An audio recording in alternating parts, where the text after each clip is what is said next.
Olá, bem-vindos a mais um episódio do nosso vídeo e podcast We Carry You. Eu sou Bruno Bonacorsi e hoje nós estamos com um convidado mais que especial, né? Não só um convidado, mas um amigo, um ídolo, né? Um exemplo para todos nós do esporte. Está aqui comigo hoje Diogo Sclebin. Bem-vindo, Sclebin. Eu vou fazer aqui a sua apresentação, vamos ver se eu vou conseguir falar tudo a seu respeito, mas mais importante, mas você vai me complementando. Gente, Sclebin é conhecido, mas é o nosso atleta profissional de triatlon, que já representou o Brasil em 3 Pan-Americanos, 2011, 15 e 19, isso? Correto. E em 2 Olimpíadas, 2012 em Londres e 2016 aqui em casa, no Rio de Janeiro. E o atleta que mais tem provas internacionais no circuito da ITU. Confere? Correto. Quantas provas? 127 127. A gente acha que já fez muita prova. Além de tudo isso, triatleta profissional, um ídolo, um amigo, um companheiro. Está trabalhando agora como treinador, né? E na assessoria Bora também, coordenando a parte de triatlon. E o mais importante, casado e pai de 3 filhos. É o meu triatlo atual, são os 3 filhos. 3 filhos. Para quem tem filho sabe o tanto que isso faz diferença. Ô Diogo, bem-vindo. Prazer te receber aqui. Muito obrigado, cara, pelo seu tempo, por essa presença e ter vindo aqui contribuir e dedicar um pouco aí do seu conhecimento com a gente. Valeu, eu que agradeço a oportunidade e bora para as perguntas. Vamos lá, vamos lá. Diogo, conta para mim, cara, uma coisa que a gente sempre conversa, sempre conta, mas uma coisa que eu sempre tive vontade assim de saber. E fico imaginando na vida, né, do atleta profissional, quanto que é aquela hora, como é que foi para você aquele momento que você percebeu que era de fazer aquela escolha, né, de ir para uma carreira profissional no esporte? Foi algo bem natural, diferente da maioria dos atletas profissionais que já lá desde pequenininho tem a ideia, tem o sonho de serem atletas profissionais, de competirem em uma Olimpíada. Eu fazia o triatlo porque eu gostava. Eu lembro que uma vez até a minha treinadora na época, Márcia Ferreira, com quem eu comecei a treinar triatlo no Rio em 2000, com 17 para 18 anos, eu já tinha um comprometimento com a performance, com o que estava planejado para eu treinar naquela semana e tal. E eu cumpria esse cronograma à risca, assim, eu era bem disciplinado. Mas em um determinado momento eu falei, não, mas eu não vou ser atleta profissional, eu estou fazendo isso porque eu gosto. Tal. Ela até se decepcionou um pouco, assim, falou, pô, mas pela sua pegada, pela sua determinação, eu achei que você queria. Eu falei, quem sabe um dia. E foi naturalmente se desencadeando essa profissão.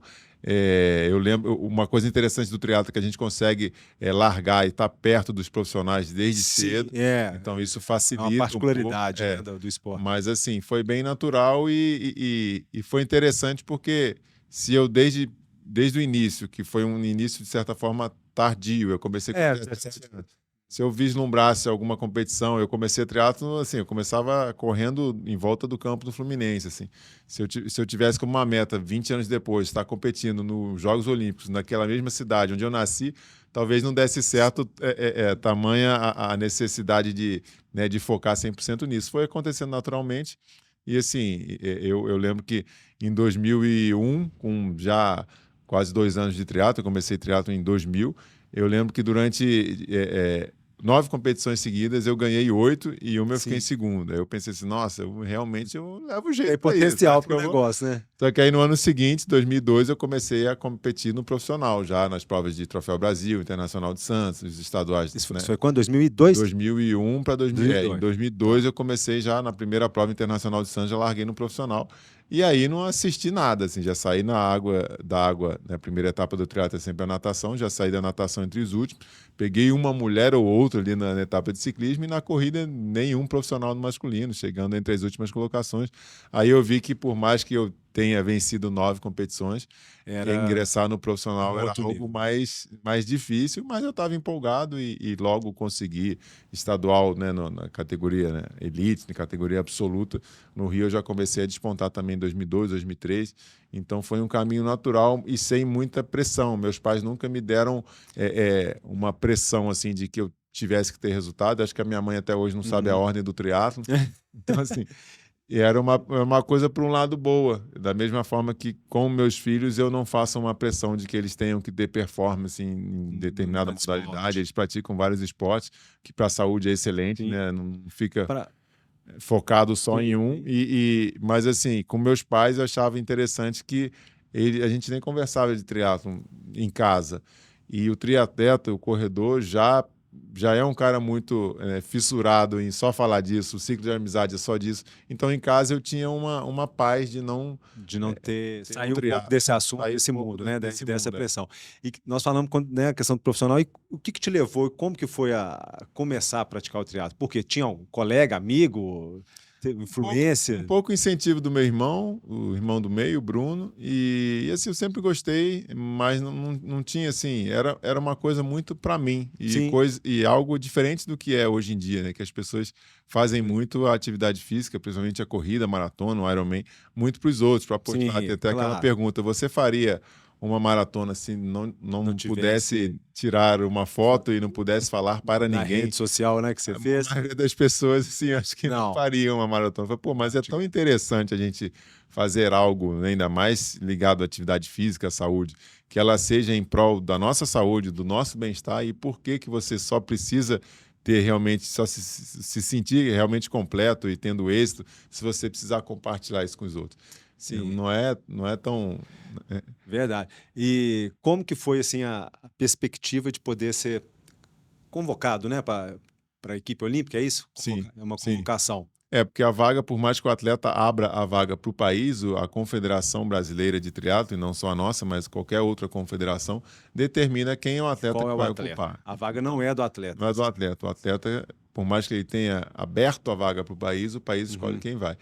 Foi uma fase bacana, difícil, em que eu viajei muito e estive longe da família, já tinha filho na época, e angustiante também, porque quando a gente estuda para passar num concurso, a gente sabe que se a gente passar no concurso, aquela vaga vai ser ocupada por nós.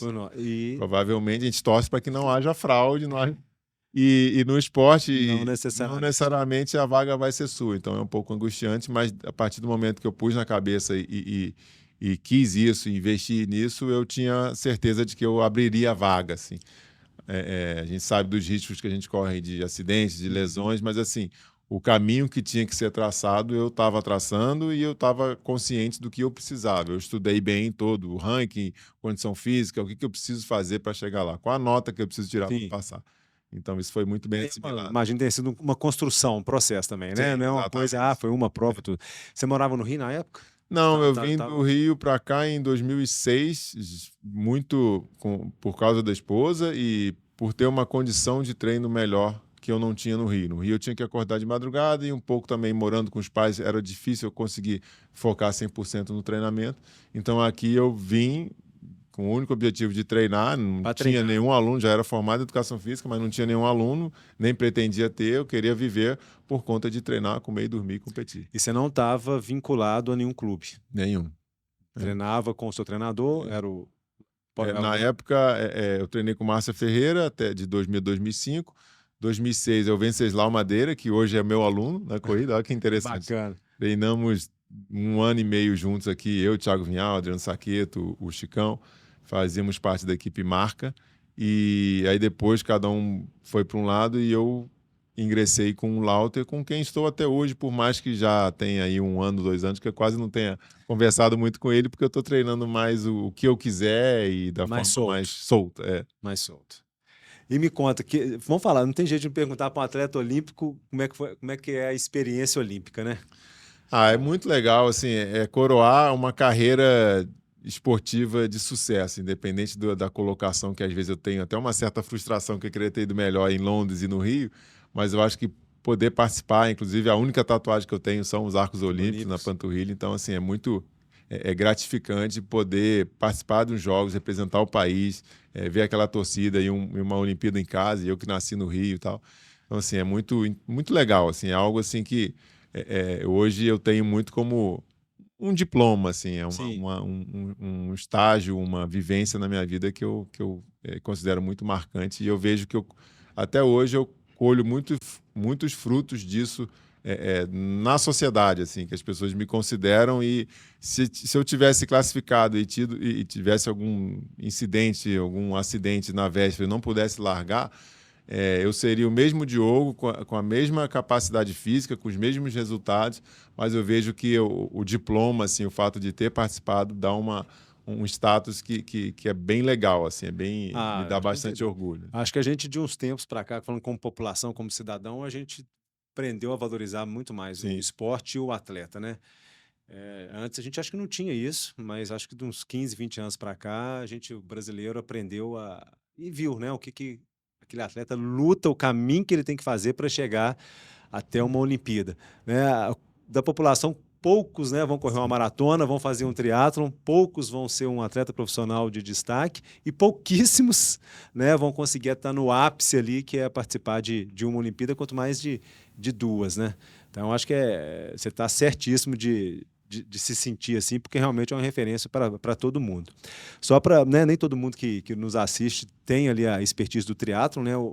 Nas Olimpíadas é o famoso triatlon da distância olímpica, ou standard, né? 1.500 de natação, 40 de ciclismo e 10 de corrida, confere? Correto. Que seu tempo é de 1h50 e... 50. 1h50. Hoje em dia, a prova se conclui em menos de 1h50. Agora, nas Olimpíadas, agora, de Paris... Não lembro o tempo certo, mas 1h45, deve por aí. Falando de lá, era mais ou menos o que você esperava, assim, dos atletas que estavam lá? Sim. Parece que o resultado foi bem próximo do previsto e tivemos uma surpresa com o Miguel Hidalgo fazendo a 10ª colocação. É a melhor colocação de um brasileiro até hoje, tanto no masculino quanto no feminino, desde Sydney 2000, quando o triatlo passou a fazer parte do programa olímpico. Talvez ali, acho que o pessoal esperava mais Blumenfeld. Sim. Não é a prova dele, né? Mas a distância dele, né? Tanto que ele, semanas depois da Olimpíada, ganhou um Ironman fazendo um tempo absurdo. Então ele já não estava mais na melhor forma possível para a distância curta, que ele ganhou a Olimpíada há 3 anos atrás. Né? Então acaba que sempre os últimos campeões, quem compôs o pódio das últimas edições olímpicas, o foco volta muito sempre para eles, né? Mas fez uma excelente 11ª colocação também. Você pensar para ele ali, que não é a especialidade dele, né? Andou junto com os meninos novos também, né? Que a molecada nova tá corrido cada vez mais. A cada ciclo olímpico, a média de idade dos atletas do triatlo cai 1 ano. Então já foi 26, agora 25, agora 24. Essa última eu não fiz a conta, mas deve estar em 23. Já deve estar por aí, né? Acho que isso no feminino é até mais evidente, se eu não estiver enganado. Acho que até mais evidente. E nadaram no Rio, né? Daquela polêmica. No Rio Sena. Ainda bem que eu não classifiquei. Você vai ter que ter tomado... Talvez um mês depois, agora, né? Um mês depois que a gente está gravando esse podcast, é mais ou menos um mês após a Olimpíada do triatlo, então não sei se estão os 55 atletas vivos. Vivos devem estar, mas tiveram que passar ali por uns vermífugos, tomar uns Anitta da vida, né? Eu vi uma entrevista do Hidalgo falando que eu acho que tinha um trajeto, quando eles faziam um retorno da volta no Rio, tinha um ponto cego em relação às câmeras. E que aí o pau comeu lá. Exatamente. E é que ninguém era de ninguém, um por cima do outro. Porque natação em rio ou em mar que tem muita corrente, quando a gente faz o retorno da boia, fica muito complicado o direcionamento para onde a gente tem que nadar. Então é uma coisa um pouco desagradável. Então a tendência de haver um atrito, um conflito, uma briga na natação em contorno de boia de provas em que tem uma maré forte, é muito comum. Então ele parece que foi prejudicado, tanto que ele saiu 50 segundos atrás da primeira natação, que não é normal para ele. Ele costuma sair no máximo 20 segundos. E eles estavam tentando nadar mais próximo da margem, né? Mais próximo da parede, que a corrente é menor. Menor, né? E aí acho que a briga foi para isso aí, né? Para ver quem ia conseguir se posicionar melhor ali. Eu vi essa entrevista dele e a gente não viu, né? Eu também não vi. Ele relatando isso, para quem já nadou no mar e contorna a boia, sabe que isso acontece mesmo. Eu que já competi muito no circuito mundial, eu tinha pouco medo de me acidentar na bike, mas eu tinha muito medo dos contornos de boia. Então, assim, falando isso para mostrar que a natação é preocupante, é atrito, é conflito, é quase que uma briga mesmo na água e você pode se machucar. Tem as cordas que prendem a boia que podem também você se enroscar. Então, é meio delicada essa situação. Eu acho que no profissional existe essa questão da disputa, do conflito, mas no amador também é perigoso. Sim. Talvez não com esse intuito, né, de disputa, de conflito, mas às vezes sem maldade, às vezes uma pernada de peito, né? Às vezes a pessoa quer contornar, para de nadar crawl, vai fazer uma pernada de peito, você está perto, você tomar uma pernada de peito, para quem já tomou, né, um tapa na cabeça, ou às vezes isso mesmo, enroscar na boia. Então a natação, a gente sempre fala que tem que respeitar. Né? Isso, eu já quebrei o nariz em Manaus, uma competição de triatlo. na natação? Na natação. Provavelmente foi um calcanhar. Dificilmente alguém com a mão vai ter conseguido quebrar o nariz. A não ser que queira muito, né? Nem vi quem foi, nem quero saber. E às vezes a gente, né, nada na esteirinha, né? Muito perto, às muito vezes até perto, às vezes o ritmo ali pode machucar. Ela pode machucar, então tem que ter mesmo cuidado na natação. Cara, e agora, como é que você está assim na sua carreira? O que você está pensando? Vamos falar não como treinador, como triatleta. O que você se vê hoje assim? Estou numa fase difícil, emocionalmente, talvez, porque eu, quando dou entrada num hotel e alguém pergunta a minha profissão, eu coloco o atleta profissional. E hoje eu não posso mais colocar isso, mas eu quero pôr. A fonte de renda principal minha já não é mais a performance, não é mais o patrocínio, não é mais a premiação de provas, mas todo dia eu treino pelo menos uma modalidade, geralmente pelo menos uma, mas muitas vezes duas. Eu treino uma média de 10 horas semanais, incluindo natação, bike, corrida e musculação. Quando eu era profissional, eu treinava entre 20 e 30. Para distância longa, mais ainda perto de 30 horas. Mas, assim, virar essa chave e entender que não dá mais para ser um atleta profissional por vários motivos, pela condição física, pela idade, pelo cansaço, pelo prazer, às vezes... Eu termino um treino muito intenso e ele dá certo, eu fico feliz. Mas quando no dia seguinte eu ainda estou muito mal e no outro dia ainda estou muito mal, começa a ficar uma coisa desgastante até emocionalmente.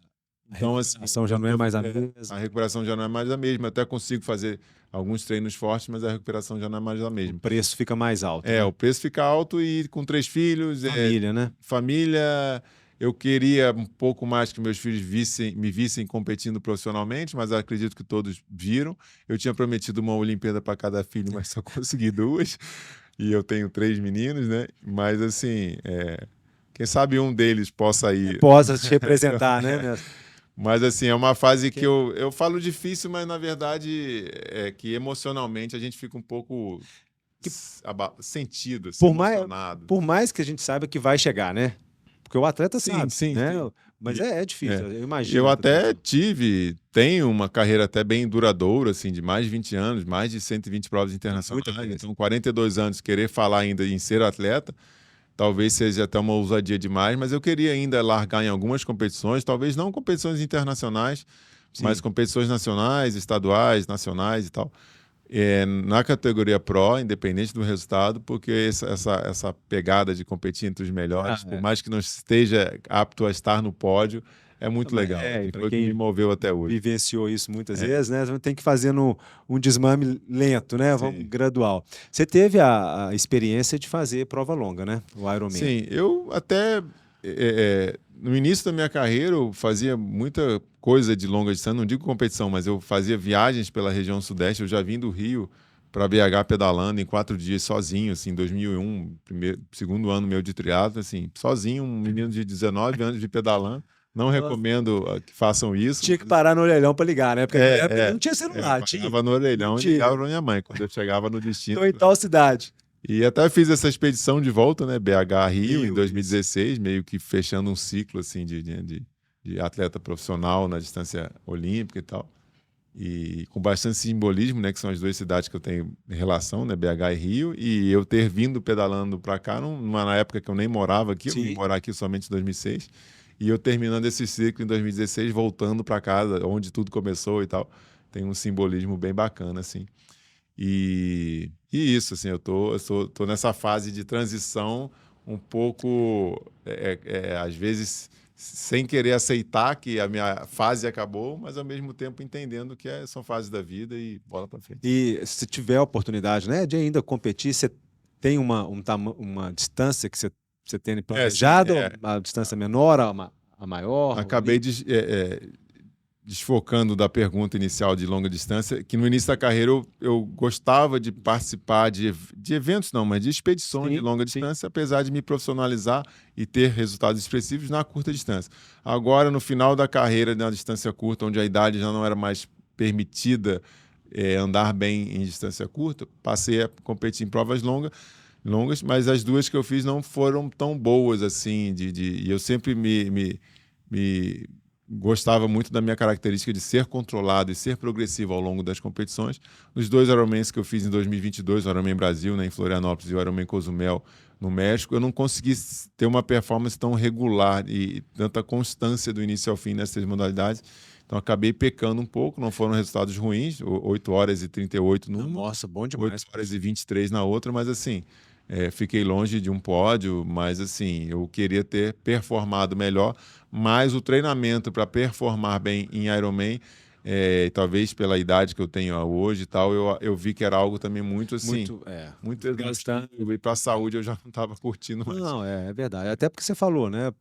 Pessoal, a gente até alguns anos atrás tinha os grandes campeões de provas longas mais velhos, né? Sim, hoje já não são tão velhos. Tão velhos, né? Então a idade, assim como nas Olimpíadas, a idade também vai baixando. Então, a velocidade está cada vez maior. Então, o mais novo tende a ser mais rápido. Tende a ser mais rápido e ter um resultado melhor. Nessas experiências que você teve, você acha que é a questão da adaptação ou que talvez você tenha não conseguido dosar a intensidade durante a prova? Sim, eu acho que eu teria condições, sim, boas de performar em prova longa, mas o que faltou foram ajustes e experiências na prova longa. Tempo para isso, né? Porque a prova longa a gente tem que preocupar muito com a alimentação, hidratação.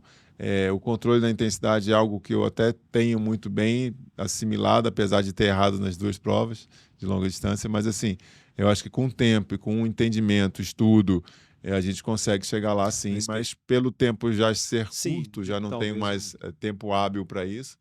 Eu acho que talvez não aconteça essa minha participação com um resultado que eu vou sair feliz no profissional. Talvez eu consiga sair feliz daqui a alguns anos competindo no amador, um tempo condizente com o que eu me preparei. Então, assim, se você fosse ainda competir como pró, talvez não seja na distância longa. Provavelmente não.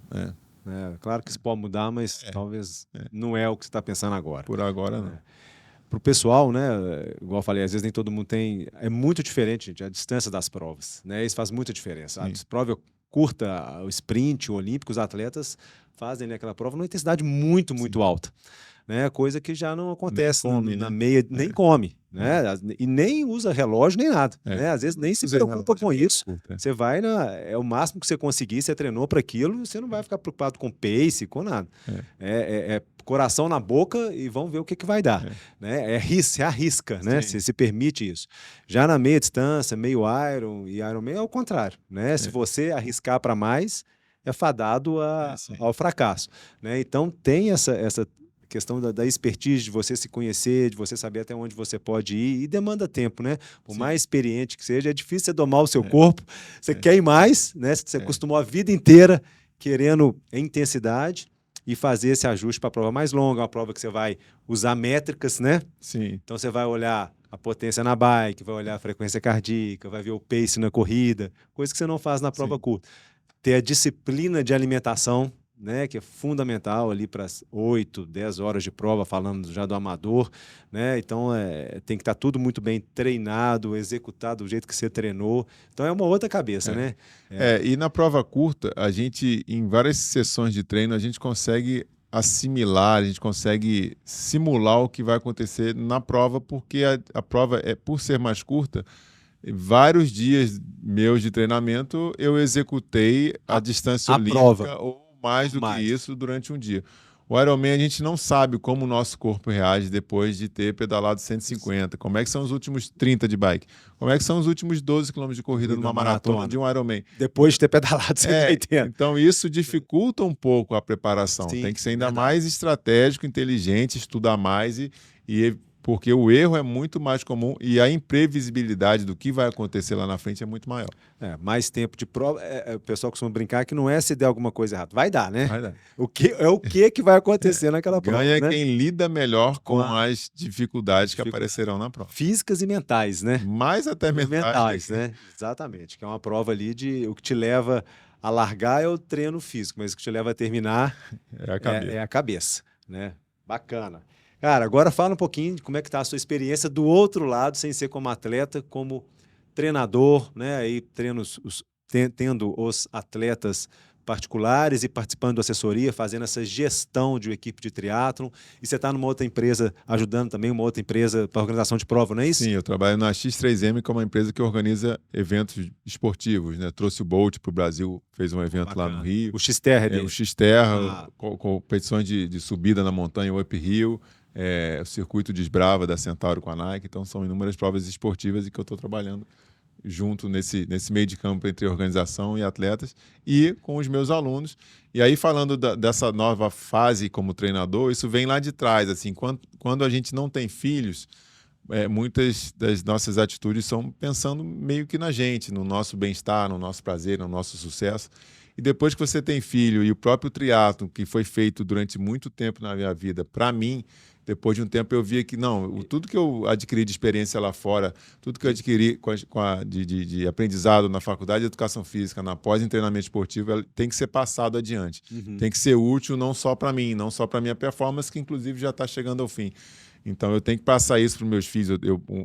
Um dos meus principais trabalhos hoje, principal função, missão minha hoje é criar meus filhos, sustentar a casa, claro, promover prazer, felicidade. Então, assim, e isso hoje, como treinador e conseguir passar isso adiante, toda a minha experiência e tudo que eu aprendi, que isso possa contribuir na formação de outros atletas, outras crianças, outros Ironmans, outros maratonistas, é muito gratificante. Então, assim, por isso também eu tenho um pouco mais de permissão e liberdade e vontade de também abandonar um pouco a carreira de atleta profissional sem me lamentar tanto. Sim. Porque o atleta profissional ele tende a querer ser atleta o resto da vida. E não dá, assim. Assume que não dá. Apesar, igual eu falei, apesar de saber, é duro, né? É difícil assimilar. É uma aposentadoria. É uma aposentadoria e você tem que começar a produzir em alguma outra área, às vezes na mesma área, mas não com a mesma função. E isso é interessante. E quando, né, como eu falei, do lance do filho, dos novos alunos, é muito legal eu conseguir ver o aprimoramento técnico, a conquista. A minha esposa fez uma maratona agora no Rio. Então a gente, conseguimos, chegamos lá e tal, e parece que a maratona para mim era uma coisa que eu conseguiria fazer em qualquer momento, mas para a família toda, né, tem a participação dos filhos, com quem eles ficam enquanto a gente treina e tal, então isso tudo é muito legal de poder participar e contribuir no êxito esportivo dos alunos, dos filhos, é bem legal. E para quem não é de Belo Horizonte, teve aquela prova que você fez com seu filho, foi ano passado, foi o All Limit. Né? Mas não foi em 23, não, foi antes ainda, não foi? Foi em 22. 22 que você fez com... Não foi esse ano, outra foi em 23. Que foi bacana demais. Para quem acompanhou ali, você fazia a prova do seu lado, que me inspirou a fazer com o Luca ano passado. Né? Que ele fez o primeiro dele lá no mesmo All Limits, né? Em dezembro do ano passado. E pra gente que é pai, nossa... E eu lembro dessa prova que antes da largada, eu estava aquecendo, como eu sempre fiz, faço uns tirinhos curtos e tal. Eu falei, peraí, Diogo, você não vai precisar, não. Você vai acompanhar seu filho, você tá em outra vibe. Aí depois que largou e eu tava do lado dele, falei, cara, que doido, olha, eu tô acompanhando meu filho numa competição de triatlo. Não imaginava que isso aconteceria. Essa experiência, né, eu vivi também. Não tem palavras para descrever ali a alegria de fazer, né, o cuidado, de competir junto, né? Ao mesmo tempo você tem a preocupação, você tá vindo desenvolver e chegar junto. Ali E toda a parte também, não só esportiva, mas educacional, assim, em vários momentos, como eu tô ajudando ele, vem às vezes como eu faço com a minha esposa, às vezes na subida, igual eu fiz ontem, eu empurrei ela para ajudar a cumprir aquela meta da subida de acabar o treino. E no meu filho, em momento algum, eu pude auxiliá-lo nesse aspecto, não porque ele iria ter vantagem sobre outro atleta, ele não estava competindo com ninguém, mas para mostrar um dos valores do esporte, que é o êxito através do seu esforço, né? Então, assim, se eu empurro ele e ajudo ele numa subida, eu tô ajudando, eu sou pai dele e tal, mas por quê? Ele vai conquistar, ele vai chegar no topo dessa serra através do esforço dele. A não ser que tenha acontecido algum problema mecânico. Não, sim. Mas, assim, até isso é legal a gente entender que a nossa participação tá na parte educacional de, assim, contribua para o êxito dele ser através do esforço dele. Não é dar o peixe, né? É ensinar a pescar. E até porque a vida vai cobrar isso dele, né? Não vai ter empurrãozinho. Não vai ter empurrãozinho fácil, não. Pode saber que, pelo contrário, né? Vai ter a gente querendo te puxar para baixo. Cara, E você é daquele treinador bravo? Como é que é? A planilha não ficou verdinha? Não. Depende muito do objetivo do aluno, assim. Tem aluno, por isso que a conversa inicial com quem quer treinar comigo, alguma indicação, sugestão, eu sempre falo, qual é o seu objetivo? O que você quer? Porque você quer fazer uma maratona abaixo de 4 horas? Dá. Você quer abaixo de 3? Dá. Você quer abaixo de 2? Dá também. Mas assim... Você vai... Você vai abrir qual é a contrapartida? Tudo isso eu ajudo a pessoa a entender o quanto ela vai precisar se dedicar àquilo de acordo com o objetivo, ou também a gente pode readequar esse objetivo. Não precisa fazer a maratona abaixo de 3 horas, pode fazer abaixo de 4, a medalha é a mesma. É mesmo. Então, assim, vai muito de cada um. Mas eu, assim, então, voltando à pergunta, se a pessoa se mostra interessada em correr abaixo de 2 horas a maratona, aí eu já vou lá na casa dela às 5h30 da manhã, bora correr, bora, levanta, vamos. Então vai muito de cada um. Mas assim, eu tento, igual o meu filho de 7 anos, correu comigo a corrida do Mater Dei esse final de semana. E eu, assim, segunda vez, ele já correu a corrida do Araújo e ele tem 7 anos. Então, assim, ele não treina. Se a corrida não for prazerosa para ele, não é interessante. Não vai. Por mais que no último quilômetro ele mais caminhou do que correu, eu tenho que entender que aqueles inícios de correr forte e parar é da personalidade, da idade, da imaturidade. E eu não posso reclamar, por mais que algumas vezes eu queria que ele corresse mais forte. E eu falei, não, deixa. Ainda se mais... ele quiser parar, ainda mais a gente passou em frente de casa. Se quiser entrar para beber água e ficar em casa e não correr mais, não é problema. Até porque ele está aqui correndo não foi por opção dele, foi porque o pai e mãe que impuseram. Então... a hora que ele quiser parar, ou, não, agora eu quero ir para natação, vamos embora. A gente faz o que ele tiver prazer para que o negócio seja duradouro. Exatamente. É isso que é a perspectiva. Igual o pessoal perguntou, vai fazer, Luca, né? Vai fazer outras, assim como seu filho, né? Vamos fazer outras provas? Tu fazer, gente. Se ele quiser. Se ele quiser, né? Pega um menino de 13 anos, porque para fazer a prova, ele teve que treinar. Então ele tinha uma planilhinha lá, claro que não era todo dia, mas ele tinha o dia da corrida, tinha o dia da bicicleta, tinha o dia da natação e tinha o dia, acho que, de uma transiçãozinha pequena. Para fazer a prova bem no sentido assim, né? De sem não sofrer, né? E conseguir terminar. Agora pensa, né? Você encaixar uma rotina dessa para um menino de 13, 14 anos, com tudo, né? Tem que saber dosar para que... saber dosar para que seja duradouro. Duradouro e não tenha um efeito inverso. E com o aluno eu penso muito nisso. Eu quero que ele esteja correndo daqui a 3, 4 anos. Continue, né? Eu não quero que ele cumpra uma maratona. E fala... e depois não quero nunca mais. E é muito comum que as pessoas tenham uma meta... Ou maratona ou prova de triatlo mais longa, né? Exatamente. Você acha que tem hoje uma... Você vê muito pessoal colocando... Vamos começar a hora das polêmicas já. Pessoal, por enquanto nós estamos muito bonzinhos, muito politicamente correto. Pessoal com muita meta... Vou falar assim, ousada. Que você, sabe, talvez por influência, por essa coisa de rede social... Não que a pessoa não possa, mas a gente tem que se adequar à realidade, né? Vamos combinar, né? Então, às vezes, já vai chegar para você e falar assim, não, Diogo, eu já quero primeira maratona, quero correr abaixo de 3h30. Pessoa que, às vezes, não corre nem 10 quilômetros. Nunca pedalou na vida. Quero fazer meu primeiro Ironman em 6 meses. Eu acho que eu, pelo menos, não lido com o treinamento, mas lido com paciente e, às vezes, a gente vê que tem muita gente aí sem noção, né, cara? Maioria é sem noção. E é bom que elas nos... busquem, né? Buscar informação conosco, que temos mais experiência e podemos contribuir para que tenha esse êxito no que ela propõe a fazer, mas muitas vezes o que ela propõe a fazer a gente tem que mudar. A pessoa chega às vezes em mim, nunca teve experiência nenhuma com corrida e quer fazer a maratona daqui a 7 meses. Eu falo, não, vamos com calma. Vamos devagar, né? Alguns casos eu exponho toda a condição estatística, né? Porque também se ele quiser ser fora da estatística, ele pode tentar. Sim. Mas eu falo, estatisticamente vai dar errado. Você pode até conseguir, mas a lesão vai vir as custas, né? Isso é interessante para você? É isso que você quer mesmo? É isso que você quer? Eu tento... Não é que eu tento convencê-la do contrário, mas eu falo assim, estatisticamente não... Da mesma forma que às vezes chega uma pessoa com 40 anos comigo e fala assim, quero ir para a Olimpíada. Eu falo, se inscreve como staff, porque como atleta dificilmente você vai conseguir.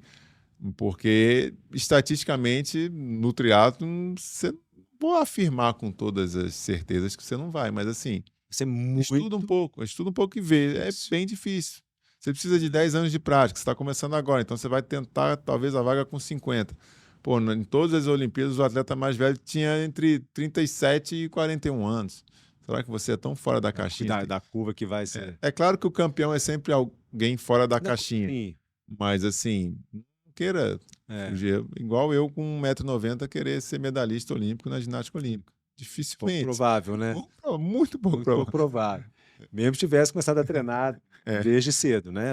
Porque a gente tem o que é treinável, mas nós temos uma genética, né? Sim, Olha, isso é genética, quando a gente vê correndo, nadando, poxa vida, parece assim, que você foi feito para isso, né, cara? Que as suas aptidões, as suas valências, claro que teve o treino, mas sua genética favoreceu nisso, né, para isso. Mas eu acho que faz parte a gente mostrar isso mesmo, porque senão, qual é o risco dele ser essa pessoa que, se chegar a fazer, vai fazer uma prova e não vai fazer mais nada. Porque foi muito sacrificante. Muito sacrificante, custo às vezes para a família, para ele próprio, até de saúde, né? Não só mental, uma lesão, né? Um tempo parado, e aquilo não foi gratificante, né? E o mais legal é que se tenha prazer no processo. Então, exato. Se algo foi feito sem ter a devida gratificação durante a execução, dificilmente ela vai ser repetida. Então, por isso que eu até, muitas vezes, pego mais leve até com os alunos do que pesado. Exato, acho que a ideia é essa, que seja, igual você falou, sustentável, né? Exatamente. Porque nós estamos falando, é bom competir, é bom ganhar medalha, mas a saúde, né, a longo prazo, a longevidade, eu acho que é mais importante. Segunda polêmica, o que você está vendo, né, como sua experiência de profissional, e agora nessa transição, a gente teve não sei se o termo vai ser esse, mas a gente teve um esvaziamento do número de atletas profissionais, né? Principalmente ali a gente viu no Ironman Brasil. O que você entende desse movimento assim? É que antigamente o atleta profissional ele era remunerado por competir, por vencer competições, né? Então, assim, hoje não é bem isso. Você pode ganhar competições, ganhar um brasileiro. O brasileiro de triatlo, às vezes, ele não é suficiente para comprar a roda de competição que é necessário para você ganhar a prova, que dirá comprar a bicicleta inteira. Talvez se você ganhar todas as competições nacionais, você vai conseguir no final do ano, com a remuneração de prêmio, comprar uma bicicleta que você precisou tê-la no início do ano. Então isso dificulta um pouco. Então o triatleta profissional e um pouco o corredor também de fundo, já não posso falar do nadador, mas assim, do corredor de maratona, de 5 e de 10K e o triatleta profissional no Brasil, tem uma dificuldade que é conseguir tirar uma remuneração suficiente através do trabalho, através do resultado como atleta. Então isso dificulta e acaba que as competições e muitos atletas acabam não conseguindo dar uma sequência na carreira profissional. E outra coisa é que cada vez mais o esporte é mais precoce, então o cara tem que começar com 5 anos de idade. Então, mais cedo. Para ser profissional na distância curta, mais ainda. Eu acho que isso dificulta. Apesar de que o número de inscritos em competições não tem diminuído, muito pelo contrário. A corrida de rua tem só aumentado. Mas o número de profissionais que correm abaixo de 15 são poucos. 15 minutos nos 5 km. 5 km. Que seriam, para mim, um parâmetro de que o atleta é um profissional. Alto rendimento mesmo, né? Possível elite. Até o número de inscritos e o número de provas, né? Competições, né? Praticamente aqui em BH, praticamente todo fim de semana nós temos uma corrida de rua, né? Exatamente. Lá na Pampulha, então, praticamente todo fim de semana. Cara, eu acho que nós estamos encerrando aqui pelo tempo, né? Você já falou demais. Por mim, eu ficava horas com você aqui. Tem coisa demais a perguntar. Sei que quem está em casa quer te ouvir. Você é um cara sensacional, não só pelo exemplo de atleta, mas pela sua humildade, né? Toda vez. Eu lembro uma vez que nós fomos para fazer uma prova no Rio, do Rio Triatlon, que nós fomos com 11 do Minas. Sim. Aí nós paramos em Barbacena. Era a primeira, acho que era a minha primeira prova de triatlon mesmo, 2017, um olímpico. Aí nós paramos ali em Barbacena, naquele posto grande que tem ali, Roselanches. Aí nós sempre fizemos lanche, aí subi pro 11, depois você me chega com uma barra de goiabada e um litro de leite, que você gosta, né? Um leitinho. E um leitinho. Isso meia-noite com a barra de goiabada e partindo e dando para todo mundo. Oh, come a goiabada assim aí, come a goiabada, o leite.